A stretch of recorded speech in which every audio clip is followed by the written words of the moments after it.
When you're building a software company, a product company, uh, your ability to profit and scale is based on creating something that is standard that all clients and customers can use.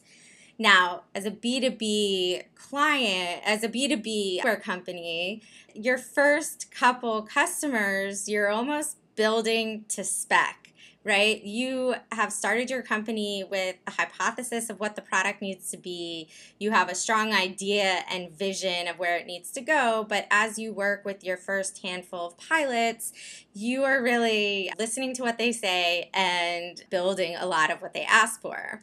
But the more that you do that and the longer that you do that, you end up with some of these very bloated enterprise systems. Many of you who work at big companies, you have these software systems that are so hard to use. There's so many features, you don't know how to use them. It's really complicated, and most of you would love to just not have to use this system ever again. All of these grow out of this, which is the company is sales led, i.e., every customer that comes into their pipeline, they want to sign them, so they build software or build extra features for that new client.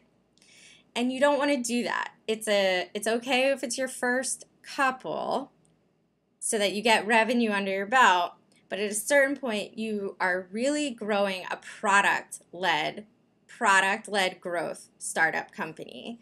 And what you need to do is understand the commonalities across your customers and be very diligent about who you serve and who you don't serve.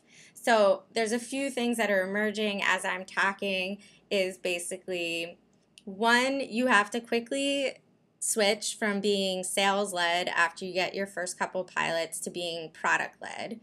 You have to be very clear about the user personas, the use cases, and the clients that you serve, as well as the ones that you don't serve. The real art in product management, and this is on my LinkedIn post I recently wrote, the real art of product management at an early stage is what you don't build. Like the less features, the better. So this is where coming in to client conversations is customers are always right. They don't know what they want. You have to figure out what they need and figure out then the design of the feature so it's flexible enough for everyone else.